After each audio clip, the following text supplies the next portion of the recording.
অনেকেরই জানার আগ্রহ থাকে, আমার যেমন থাকে, যে আমি যদি ব্যাংকে অফিসার হিসেবে জয়েন করি তাহলে প্রমোশন পেয়ে আমি কি হব, সিনিয়র অফিসার হব, তারপরে আমি প্রমোশন পেয়ে কি হব, প্রিন্সিপাল অফিসার হব, এরপরে কি হবে। এই যে ডিজিগনেশনগুলো, এগুলো আমরা সবাই জানি না, কিংবা চাকরির শুরুতে এগুলো জানার আগ্রহ থাকে, চাকরি পাওয়ার পর এগুলো আমরা সবাই জানি, কিন্তু যখন আমরা প্রিপারেশন নিতে থাকি, ব্যাংকের প্রিপারেশন নেই, তখন মাথার মধ্যে এই চিন্তাটা আসে যে আমি যদি এখন অফিসার হিসেবে জয়েন করি কিংবা সিনিয়র অফিসার হিসেবে জয়েন করি, আমি কতদিন পরে প্রমোশন পেতে পারি, প্রমোশন পাওয়ার পর আমি কত গেটে যাব, সেটার নাম কি। এবং যেহেতু বিভিন্ন সেক্টরের এই ডেজিগনেশনগুলো বিভিন্ন নামের হয়ে থাকে, বিভিন্ন ধরনের হয়ে থাকে, সেজন্য আমাদের একটু বুঝতে অসুবিধা হয় যে এক এক জায়গায় এক এক রকম। ব্যাংকের ক্ষেত্রে দেখা যায় যে প্রাইভেট ব্যাংকে যেই ডেজিগনেশনগুলো ইউজ করে, সরকারি ব্যাংকগুলোতে সেই ডেজিগনেশনগুলো ইউজ করে না। প্রাইভেট ব্যাংকে জুনিয়র অ্যাসিস্ট্যান্ট অফিসার আছে, অ্যাসিস্ট্যান্ট অফিসার আছে, আবার এই সিনিয়র অ্যাসিস্ট্যান্ট অফিসার আছে, সিনিয়র অফিসার আছে, ওদের আবার প্রোগ্রাম অফিসার আছে, আবার ওই ম্যানেজারেরও 2-3টা ক্যাটাগরি আছে। তো তাদের বিভিন্ন ভাগ থাকে, আবার বিভিন্ন ক্যাটাগরিতে ফালায়। একই গ্রেডের ভিন্ন ভিন্ন নাম আছে, যেমন সিনিয়র অফিসার আমাদেরও আছে, সিনিয়র অফিসার আইটি, যারা শুধু আইটি সেক্টর নিয়ে কাজ করে, আইটি সেক্টরের জন্য যাদেরকে নিয়োগ দেওয়া হয়েছে, ওদের এর চেয়েও ভিন্ন ভিন্ন senior officer programmer, senior assistant senior officer, junior assistant officer, আরও বিভিন্ন নাম আছে, সবগুলো নাম আমি নিজেও জানি না। তো আমার এরকম জানার আগ্রহ থেকে আজকে এই ভিডিওটি করে যে আপনি ব্যাংকে অফিসার হিসেবে জয়েন করলেন, তো অফিসার কততম গ্রেড? অফিসার হিসেবে জয়েন করলেন, অফিসার হচ্ছে 10ম একটি গ্রেড, অফিসার গ্রেড হচ্ছে 10ম গ্রেড। আমি যদি অফিসার হিসেবে জয়েন করি, কতদিন পরে আমি সিনিয়র অফিসার হব, বা পরবর্তী পোস্টের নাম কি? পরবর্তী পোস্টের নাম হচ্ছে সিনিয়র অফিসার। তাহলে অফিসারের পরের পোস্টের নাম হচ্ছে সিনিয়র অফিসার, সিনিয়র অফিসার, যেটি হচ্ছে 9ম গ্রেড। এখন কথা হচ্ছে কতদিন পরে প্রমোশন পাবেন, সেটা একটু বলা কষ্টসাধ্য ব্যাপার, কারণ এক এক ব্যাংকের ক্ষেত্রে এক এক রকম হয়ে থাকে। ভ্যাকেন্সির উপর অনেক সময় নির্ভর করে, আপনার উপরে কতটুকু ভ্যাকেন্সি হয়েছে, আপনি সেখানে আপনার যদি ভ্যাকেন্সি হয় সেক্ষেত্রে তো আপনার অটোমেটিক্যালি প্রমোশনের জন্য লিস্ট চলে যাবে। আবার অনেক সময় বিভিন্ন ইন্টারনাল ব্যাপার থাকে, আসলে প্রমোশনের ক্ষেত্রে অনেক জট বেড়ে যায়, দেখা যায় যে অনেক অফিসার একসাথে নিয়োগ হয়ে গেছে, পরবর্তী ধাপে ওইরকম ভ্যাকেন্সি হচ্ছে না। মেইন ফ্যাক্টর ভ্যাকেন্সি থাকে, এছাড়া অন্যান্য বিষয় আপনার এখন যেহেতু বিভিন্ন রুলস এবং রেগুলেশন আছে যে ডিপ্লোমা পাস থাকতে হবে, ডিপ্লোমার সার্টিফিকেট লাগবে, যদিও প্রথম প্রমোশনের ক্ষেত্রে লাগে না, এরকম বিভিন্ন আবার চাকরি স্থায়ীকরণ, আপনার ফাউন্ডেশন ট্রেনিং, বিভিন্ন ব্যাপার থাকে। তো আবার কিছু ব্যাংক একটু আগে থাকে, তাদের সব কিছু ক্লিয়ার, কোনো জট থাকে না, আবার কিছু ব্যাংকে জট আছে, এই জন্য এটা স্পেসিফিক বলা কঠিন। তবে নর্মালি 3 থেকে 5 বছরের মধ্যে, 3 থেকে 5 বছরের মধ্যে আপনি অফিসার থেকে সিনিয়র অফিসার হতে পারবেন। প্রত্যেকটি ধাপে ধাপে এরকম, কখনো কখনো কিন্তু 10 বছর লেগে গেছে, এরকম রেকর্ড আছে, কখনো কখনো 3 বছর 4 বছর হয়ে গেছে, এটাও আছে। তো বয়স কত বছর, বয়সে কত বছরে প্রমোশন একটা থেকে আরেকটাতে যাবে সেটা আমি বলতে চাচ্ছি না। আমি বলতে চাচ্ছি গ্রেড নিয়ে, যে আমি যখন অফিসার হিসেবে জয়েন করলাম, এরপরে আমি সিনিয়র অফিসার হব, সিনিয়র অফিসার হচ্ছে 9ম গ্রেড। তো সিনিয়র অফিসার হওয়ার পর আমি কোন গ্রেডে যাব? সিনিয়র অফিসার হওয়ার পর আমি যাব প্রিন্সিপাল অফিসারে, যা হচ্ছে 6 গ্রেড। তাহলে 9ম গ্রেড থেকে যারা সিনিয়র অফিসার হিসেবে জয়েন করেছেন, এক লাফে 9ম গ্রেড থেকে 6ষ্ঠ গ্রেডে চলে আসলেন। তো প্রিন্সিপাল অফিসার হওয়ার পর আপনি কোন ডেজিগনেশনে যাবেন, কততম গ্রেডে যাবেন? প্রিন্সিপাল অফিসার হওয়ার পর আপনি যাবেন সিনিয়র প্রিন্সিপাল অফিসার, এসপিও, সংক্ষেপে SPO, senior principal officer, 5th গ্রেডে আপনি চলে গেলেন। তো এখন প্রশ্ন হলো, এসপিও হওয়ার পর আপনি কিসে যাবেন, কোন গ্রেডে যাবেন?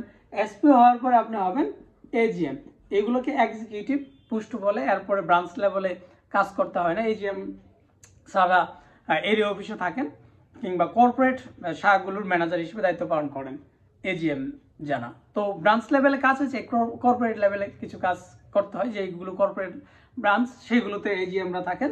এছাড়া বাকি সবাই এক্সিকিউটিভ থাকেন।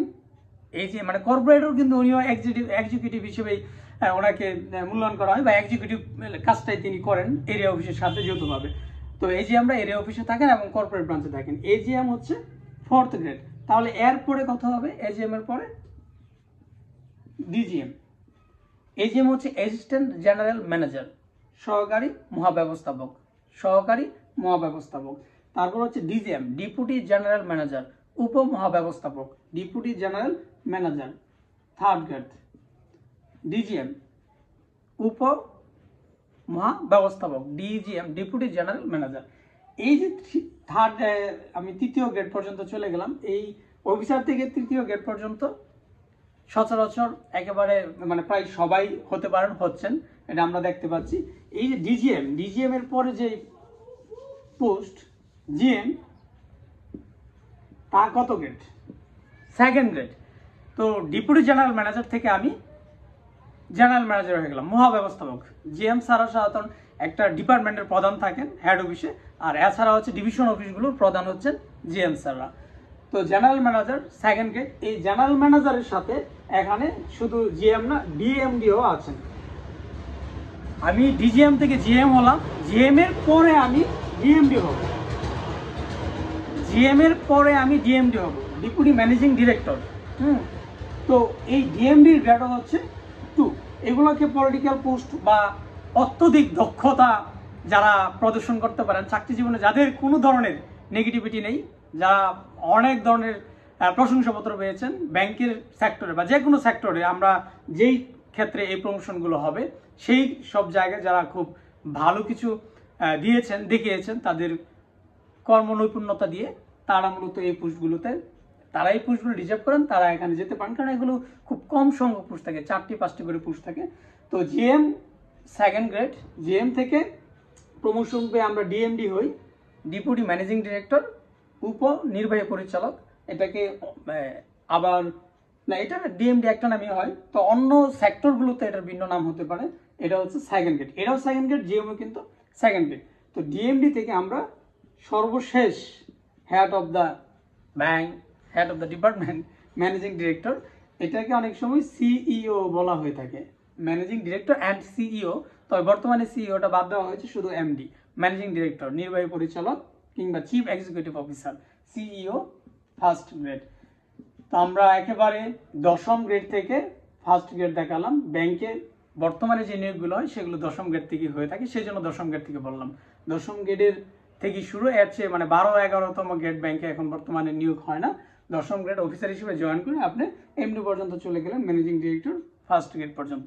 এটা আমার আগ্রহ ছিল জানার যে আসলে আমি ব্যাংকে জয়েন করছি, ব্যাংকে প্রমোশন লেভেলটা কীরকম, স্টেপ বাই স্টেপ বা ধাপগুলো কীরকম, কোনটার পরে কোনটা আসবে, নামগুলো কিন্তু ভিন্ন ভিন্ন হয়ে থাকে, সেই জন্য আপনাদের সাথে শেয়ার করা। আমি জানি এরকম আমার মতো অনেকেই মানে জানার আগ্রহ অনেকেরই আছে, এবং সেই জন্য এই ভিডিওটি করা। যারা ব্যাংকে প্রিপারেশন নিচ্ছেন, ব্যাংকে পরীক্ষা দিচ্ছেন কিংবা জয়েন করবেন, তাদের কিন্তু এই বিষয়গুলো জানার বেশি আগ্রহ থাকে। আর যারা জয়েন করে ফেলেন তখন আর জানার আগ্রহ থাকে না, তখন অটোমেটিক্যালি জেনে যান।